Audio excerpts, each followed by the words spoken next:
Are you stuck in the same old routine at work? Do you find yourself hitting a creative wall, unable to see beyond your current perspective? It's time to break free and unlock the power of fresh perspectives.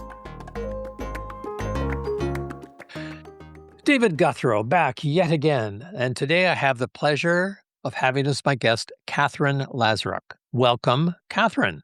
Thank you, David. It's a pleasure to be here. Thanks for inviting me.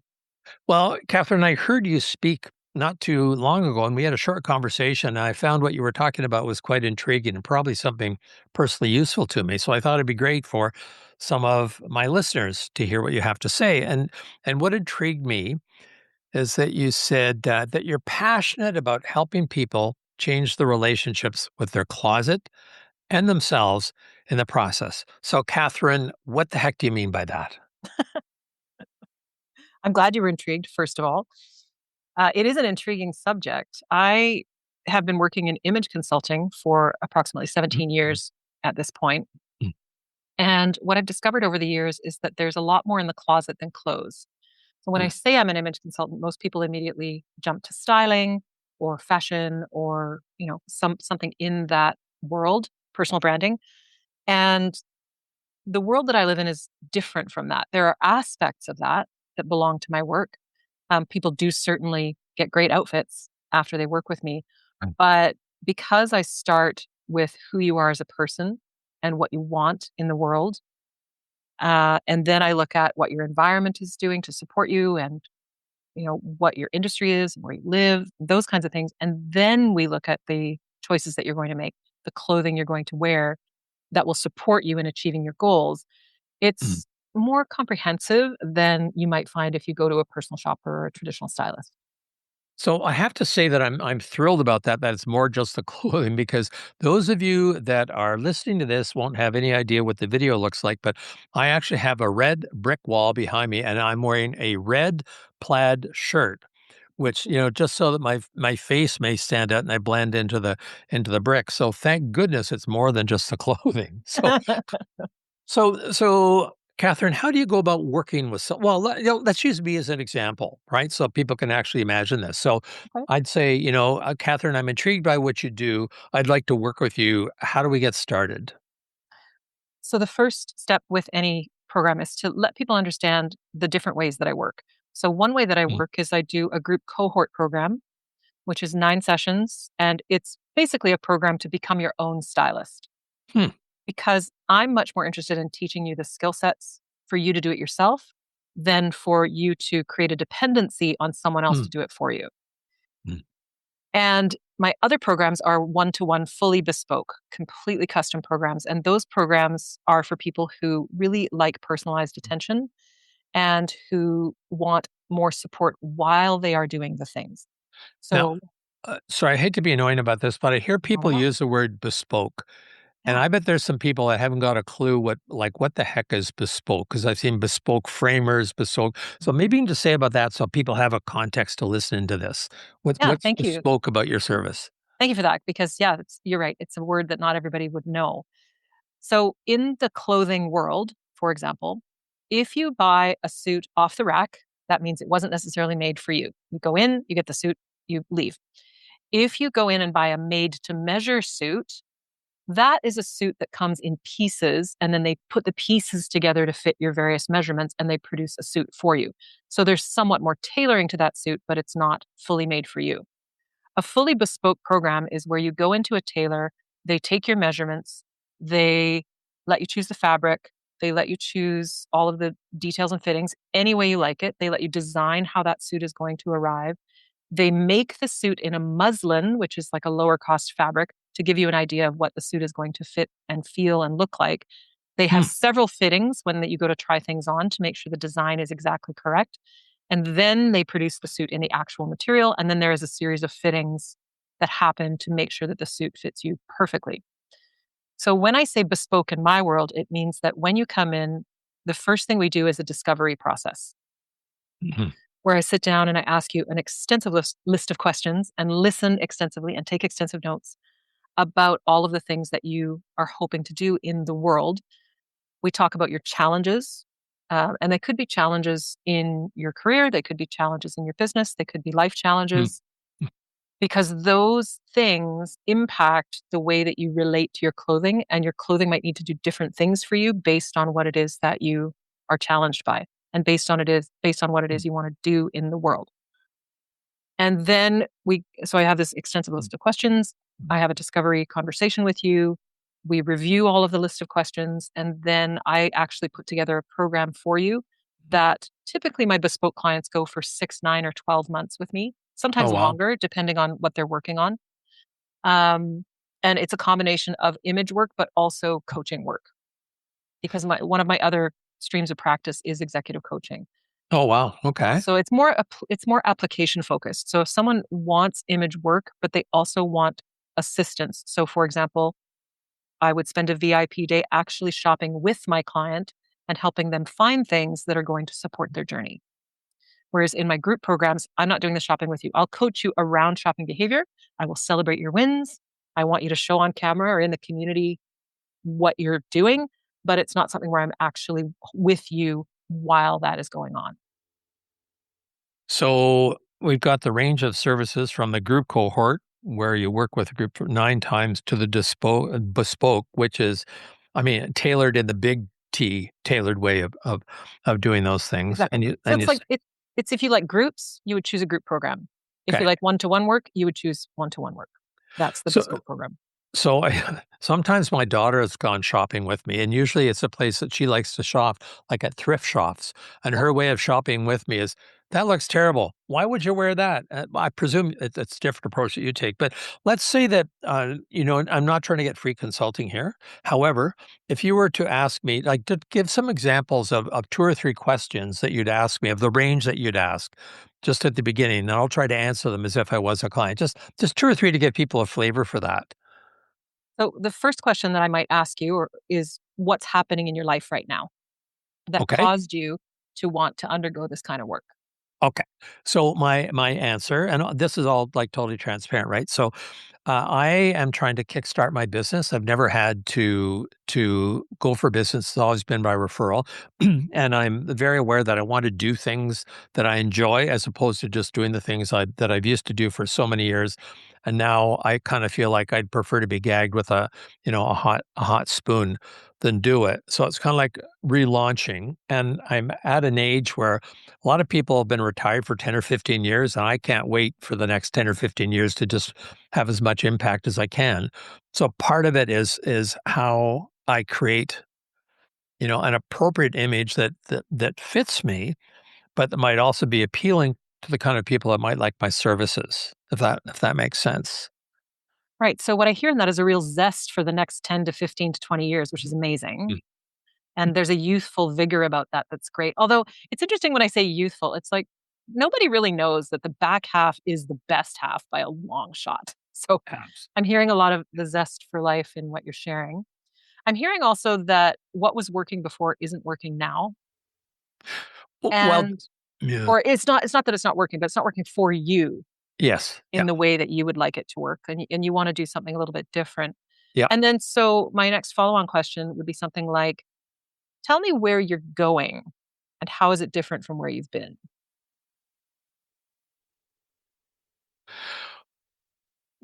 Well, in the broadest sense, where I'm going is to be proactive and let people know what I'm doing, what I want to do, rather than being reactive. And just when people come to me, say they want this, and I say, okay. So going in terms of, being more out, being more out in the world, Mhm. about maybe being a little braver and a little bit more declarative, and not Mm. always being so focused on making sure that I'm accepted by someone that I don't really want to be accepted by, just Oh, because. okay. That's an interesting nugget. So it sounds like you've been a bit of a yes man in your world in the past. And it's been helpful and useful for the people that you've said yes to. And it's not like you're saying yes to for things you don't want to do, but it's more of a responsive as opposed, like a reactive as opposed to responsive, or um, a seeking out of things, seeking out of opportunities. You've just been receiving and receiving and receiving. Yeah, like, yes, and this I mean, I tend to think visually, so I wanna be more of a lighthouse than a reflector, if that makes Mm. sense. Yeah. So there's a magnetism or like a way shower piece that's interesting to you Yeah, that you'd yeah. like to embrace now. Cool. And then I would go on to ask questions about your market. I would go on to ask questions about the kinds of services that you would like to Mhm, offer. mhm, I would go on to ask questions about what you enjoy most about the work that mhm, you're proposing to do. I would ask questions about where you're planning to do this work, because if you're planning to do work like that, say, for example, in New York, the standard is for your image is different than the standard for your image in Vancouver, because geographically the two mhm. places are not the same. Or, for example, if you're doing all of your work in high finance, again, the standard is going to be different than if you're doing your work with retired folks that want to do something different with their lives, right? So I would be digging into all of these particular nuances of you, of your work, and I would also ask you questions about your personal life as well. Things like, in your handling of your wardrobe, are you the kind of person that likes to do the sniff test? You're like, oh, I wore this yesterday. Oh, it's okay to wear it again today. Or are you the kind of person that wears something once and gets it cleaned right away? Like, so that tells me a little bit about your personality, but also tells me a little bit about how relaxed or how formal you are around the state of handling your clothing. So, I first would of ask all, you those kinds of questions. I hope those things are on a spectrum and not an either or. Yeah, don't Like, tell me. how often do you sniff? But the other thing that's occurred to me is this is quite what you're describing your process is quite a differentiator from what I've normally thought of image consultants, where I'll do your colors and you like better like this or that. Like it's so much deeper. Wow. Thank you. I do your colors as part of it, of course, but I classify that as a technical element of design that you need to know about. Mhm, But before you mhm, can apply any technical element of design, colors, styles, lines, shapes, any of those things, you still need to mhm. understand why you are applying those things, right? You need to understand how to apply them. And you can't understand how to apply them if we don't understand what it is you're actually trying to produce. So the term that I'd use is that this is a transformative process as Yes. opposed to a transactional process where it's just one element. It's the whole thing. Exactly. And even in the cohort programs, we still do so I have 3 C's that I operate by: character, Mhm, congruence, and mhm, choice. mhm, Character is the who you are, what you want. Congruence is, do your insides match your outsides? So do you look like what you say you are? Do you walk the walk? And then the choice is, if you look at your insides and outsides, and another part of congruence is also, are you operating in the environment that actually suits you? Because I have mm. had clients who, say, for example, they're in finance, but they're really not very well suited to that environment. And so I have had clients leave jobs because of the work that we've done and find something that works better for them. So Mm. we look at the environment as well, and how is it suiting you? And do you match the environment? Does the vibe match you? And then we look at the choices you're going to make. So are you going to challenge the expectations for the Mm. environment that you're in, or are you going to conform, or somewhere along the spectrum, as you say? And are you going to choose to wear colors that really look good on you? Or do you really love a color that's completely outside of your palette? And then how are we going to work with it to make it work for you in those cases? Because you're the expert on you. And I'm the person who comes in and says, okay, here's a menu of choices, and you can decide what's going to work for you in your life. So I'm loving the metaphor, just the phrase "well suited," because it can be looked at so many different levels. Like, are you well suited for what you do? Yeah. And so someone may describe, well, yes, I do this job. I've got this MBA. I've got this whatever. But well suited could also be about dress, but it also could be more a whole body thing. So that's actually a huge question to start out with. To say it slowly and say, so do you believe you're well suited for what you do? And then that exploration could go in so many directions. I love that. Yeah, it's interesting. I'm trying to think if I ask something like that directly. Often those kinds of things are revealed through the process, Mhm, because I can see energetically in somebody's being that they are tense, that they're closed off, that their vocal pitch changes when they speak about the work that they do, that their mhm. face lights up when they talk about something else. So it's often something where I'm observing and reflecting a lot of the time in the work that I do. I'm just thinking of a like a magnet to get people to be interested in just the big question, are you well Mhm. suited for Yep. what you do? And then, it's a different number of different ways to do that. Mhm. I'm now working on marketing you, Catherine. I hope that's okay. Sure. I'll always take input. So, Catherine, what are some of the things that you think people would be surprised at? Like, what are some of the myths about image and Mm. the importance of really understanding it from a well, you talked about um, congruence and Mhm. choice, and sorry, what was the first one? I can't read my Character. right character. Character. Yeah. Yeah. What do you think people misunderstand, or what are the myths they hold that get in their way of having the image that they want to live into?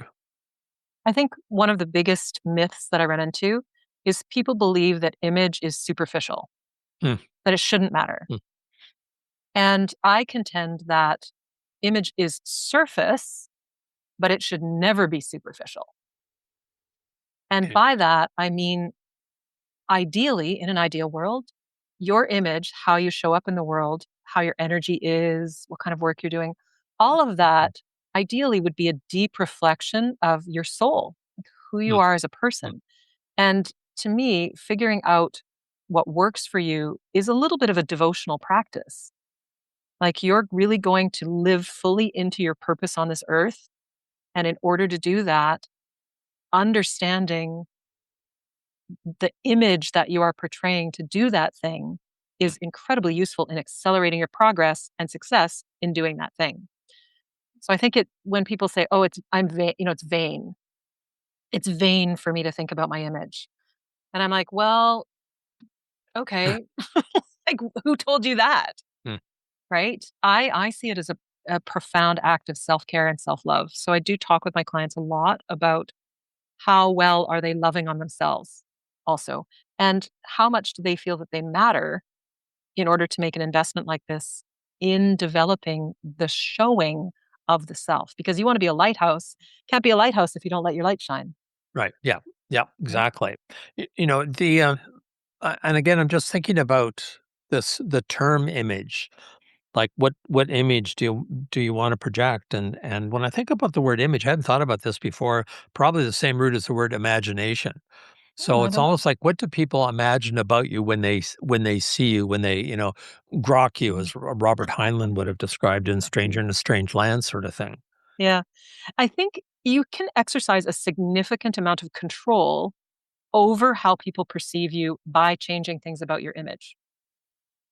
For example, I have my own story around that. When I started image consulting, I was very focused on the true self, which I still am.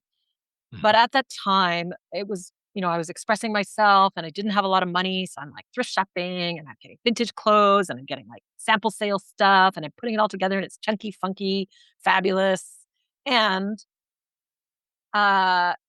people were not necessarily believing me because they would look at me and they'd be like, well, in fact, actually, the first speaking gig I ever did, where I was pitching something from the stage, pitching my services, there was a woman in the back who stood up and went, "Why would I take image advice from her? Look at what she's wearing." I was like, wow. So in the moment, of course, I said to her, I said, "I really don't want you to look like me. I want you to look like you." And I'm Mhm. really good at Mhm. that. Mhm. But there was a disconnect in people's minds because they would hear image consultant and they would expect a different level of polish or a different level of attention.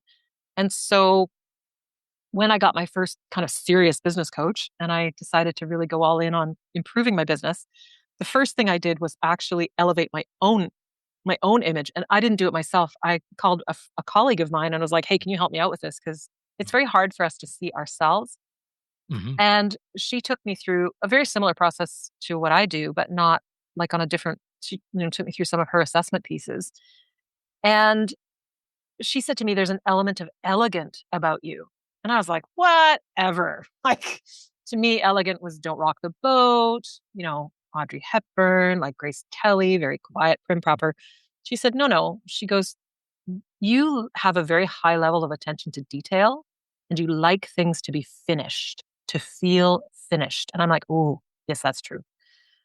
So she said, "It's not about changing who you are, this fun, expressive, powerful, magical, sparkly unicorn person that you are. She said it's simply about finding what kind of level of elegance you're going to grow into. Mm, Because also there was a fear around stepping into that much power. mm. It's like, ooh, because in my past, if I showed up in my power, I got punished for it. And that's a common fear amongst my clients. It's like, well, if I show up in my full self, I'm going to get hurt. So we talk about that as well. Um, does that answer your question? I'm wondering if I've wandered off the point. No, no, that's great. That's great because I'm also thinking about there was a young woman that I saw at the same meeting that you were at. Very powerful story, and like, how do you work with? So here's what I'm wrestling with. So here's a person who she's young, she's attractive, she's had an unbelievable amount of experience that you would Mhm. not get by looking at her. Right. And so, how do you work with an image? Because part of it is having credibility to be talking about the things that like that all the stuff that's happened in your life are just like incredible. Hmm. But you look at it and kind of go, "Pff, discount her because she's female." Unfortunately, people still do that. Yes. And she's young. How could she Mhm. possibly? So what do you do in a case like that where it's that how does that what if that who that person truly is comes out, but it's something that is not desirable in the marketplace? It's interesting that you should say that because I remember this particular person that you're referring to, and she's lovely and she has Mhm. such a powerful story. And my first and immediate reaction is I don't do anything until someone invites me to do anything. So I'm going to speak in more general terms about that, um, because what happens is for credibility specifically, Mhm. unfortunately, credibility is still built on our old model of what leaders look like. So Yeah, the old leadership model was hierarchical, authoritative, and compartmentalized. yeah. And it's also based on white, cis, hetero, patriarchal dudes. Mhm, Still based on what a man would do. Man would speak low and slow, still based on a very tailored view of what a man would wear. And so we're gradually shifting that perspective. But just visually, it's very important to understand that context because our new leadership model that we're shifting into, and in many places have already shifted into, is more integrated, relational, and whole mhm, person. mhm. So, in the case of someone who had a very powerful story and was being discounted because of their small stature and because they were a woman and because they perhaps didn't have the level of polish that matched the level of power in their story, I would start at the intersection of those places. Say, Mm, okay, mhm, you're looking for something that will match who you are because what you're describing is an incongruence. Oh, this person had an amazing, powerful story when they stood up and talked, but they didn't look like someone who had an amazing, powerful story. And that can work for you and it can work against you. So, mhm, in your particular situation, you need to decide, how you wish to combat that. And there are a number of tools. So, again, you could use straight tailoring, you could just use fit, mhm, you could use color, mhm, you could use line, you could use shape. And those are just the visual elements like grooming, accessory selection, and energetically, there's a power signature that goes with that, your body language. mhm, mhm.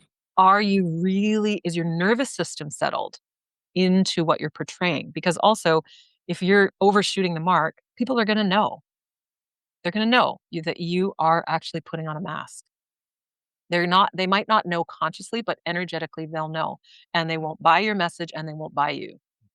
And that's hard, super hard, because I also love the idea of getting worked out of a job and living in a society where we never judge a book by its cover, Yeah. right? I don't because I know what else, what's underneath things. But I am also deeply aware that we are a visual society, that our brains are wired for safety, that we put people in boxes because of that wiring. And if you as a person want to really move forward, it's important for you to understand which levers to pull to get the result you want. So, yeah, I always go for the intersection of what the person wants and what they're going for, and then how do we support that visually? And I would imagine that on some occasions that, the person realize they want to do something different, and they acknowledge the value of the advice that they're getting. Their head is all there, but their heart doesn't kind of want to commit to doing it. It's like, yeah, Scary. but, right. That's scary. It's scary. So when I'm working with people, I work with body-based practices. So somatic practices to make sure that you're grounded, to make sure that your nervous system feels Mm, safe. And I learned about this from one of my mentors, Kate Northrup, in her programs about money. oh, And hmm, in her programs, she talks about there's no way for you to feel, um, for you to receive more money and receive levels of success that you want without your body feeling safe enough to do it. Because every kind of change is going to be interpreted as a threat by your body. So if you do not address the body first, there's no way you can think yourself into a change. So in all of my work, I thread that through now as we go because I found it incredibly valuable in my own life. And I've seen the results that it produces in my clients as well. so this conversation isn't over yet, but I just want to say right now that I want to make sure that you have contact information in the program notes because I can think there's a lot of people that, uh, but are thinking they need to do something differently, but also your particular approach really appeals to them. So I want to make Mhm. sure there's a way that they can reach out to you, if that would be of interest. Of course. Do you want me to say that right now? Or do you Uh, want to wait until the end? No, I don't want them to crash. Well, I'll make sure we put it in the program notes as Okay. well, how Yeah, people can reach you and any other information that might be helpful. sure. The best way to reach me is on Instagram. Okay. I'm very easy to find just at Katherine Lazaruk, and you can just DM me and say, hey, I'd like to talk. And I also do a little vibe check first. It's like, Hmm. because some people go, oh, this program seems really overwhelming. It seems like a lot. I'm not sure I want that. I'm happy to do like a 30-minute vibe check first and say, hey, I like your vibe. You like mine. Okay, now let's get into the discovery process because it is extensive and it's I'll very make personal. So I'll make I'm happy to do a vibe check first and then whatever it is you want, great. And if you decide you don't want that, that's okay too. I'll make Mm. sure that that information goes in the program notes. And for those of you that can't wait, it's Catherine with a K as opposed to a C, just in case you start looking for that. And Lazaruk is Lazaruk. Okay, but Correct. we'll make Very sure. So Ukrainian, yeah, very so Ukrainian name.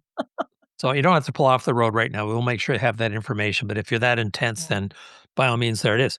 Mhm. What are oh, what advice, if you were able to give people some advice or suggestions on about how to think about their image and if it's something they should think about, like, yeah, so then maybe this is the question. So, how would someone know if it would be advantageous for them to consider working with an image consultant? What would the signs be that say, "Oh, maybe I should consider this." How would they know? What would they feel? What would they think? Okay.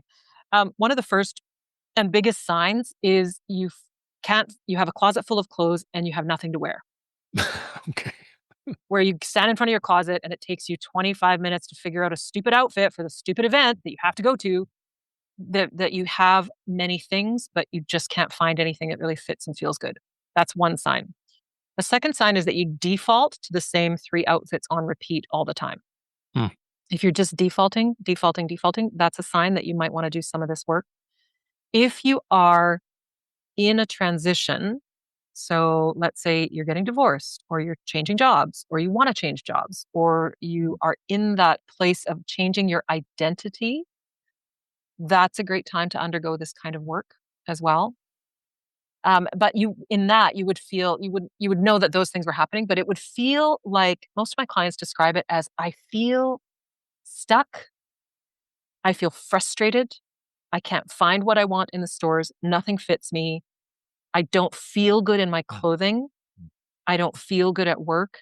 And the other piece is one of the symptoms that I often hear from my clients is people are underestimating me and overlooking me. That's a thought that they have where they're like, Wow. "Oh, I'm getting passed over for promotions," or, "Oh, I'm not getting like, why are those people getting clients and sales and I'm not getting any clients and sales?"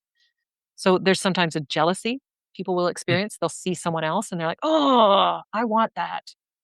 So the feelings are frustration, sadness, anger, jealousy, envy sometimes comes up for people, and disappointment in their own appearance. And I'm just trying to think if there's any others like super practical signs. Usually it's a frustration that people come to me with where they're like, I've tried everything and nothing has worked. Or I just figure I need to change my body. But the truth is, if you actually change your clothing, your body will change on its own.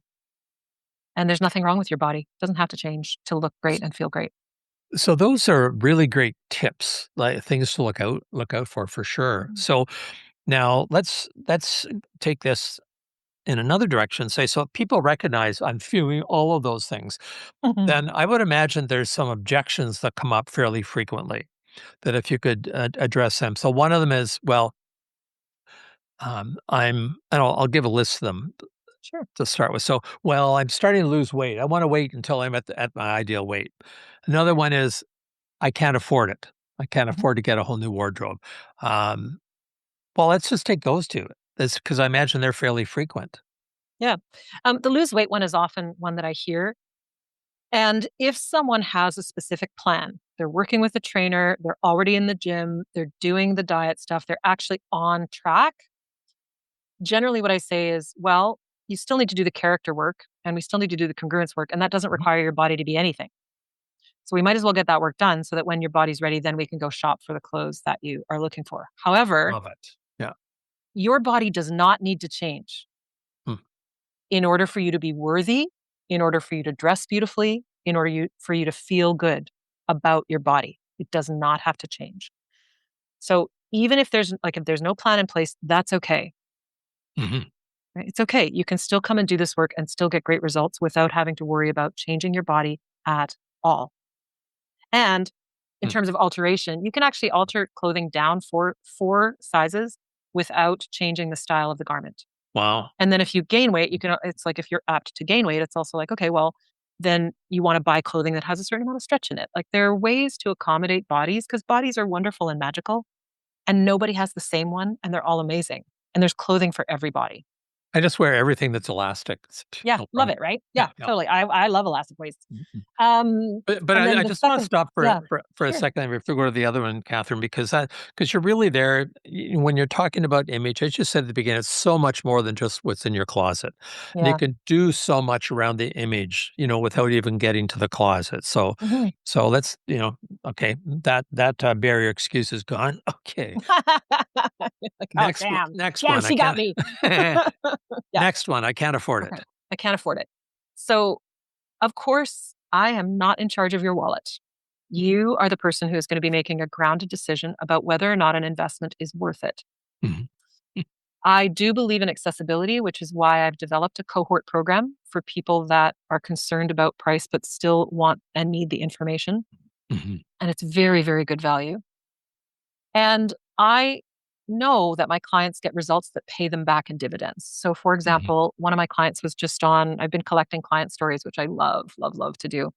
And Roberta was an executive assistant when she came to work with me because she knew that she was overqualified for the job she was in and wanted to move to a different role in the professional services firm that she was working in. And there was scope to do that.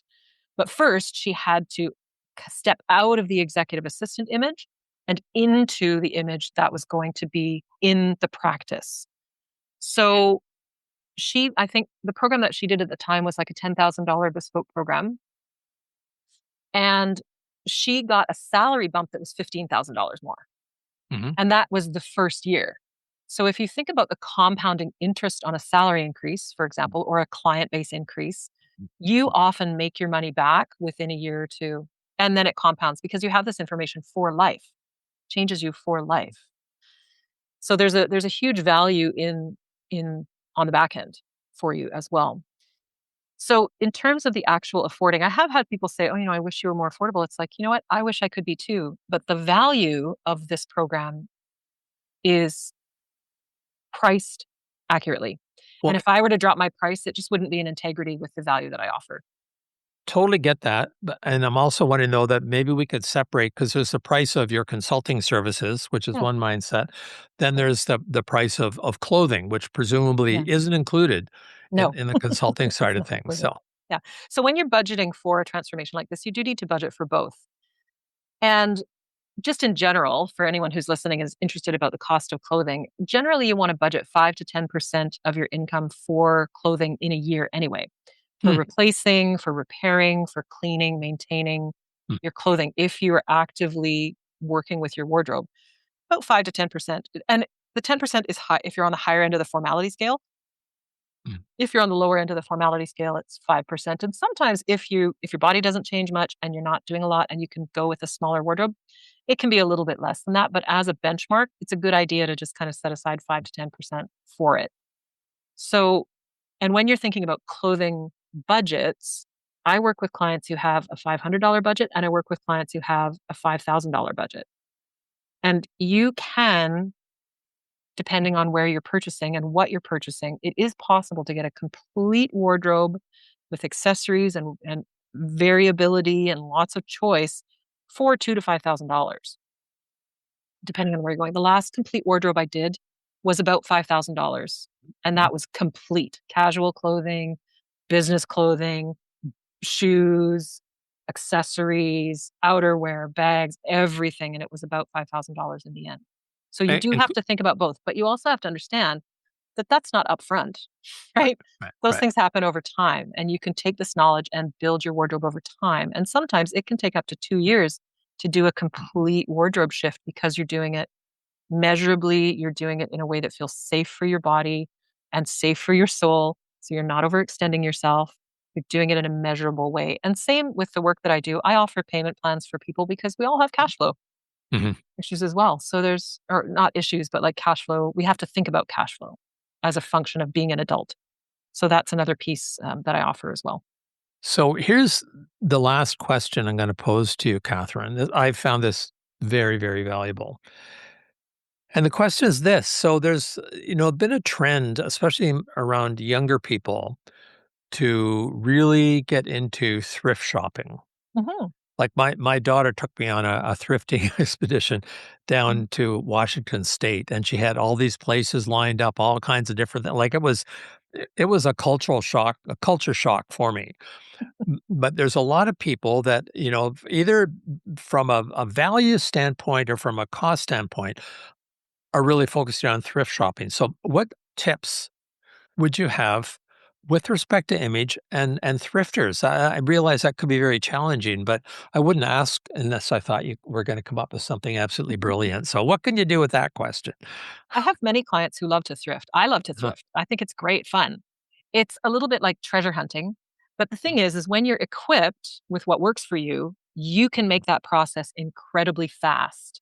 Hmm. So if you know, for example, your technical elements, if you know what colors are amazing for you, you know what kind of lines work for you, you know what kinds of levels of texture work for you, for example, Hmm. if you know what your level of sheen is, if you know what your personality archetype is and what's going to work or not, you literally can walk into a store, scan, be like, yep, there's something there for me. I'm going to go look at it.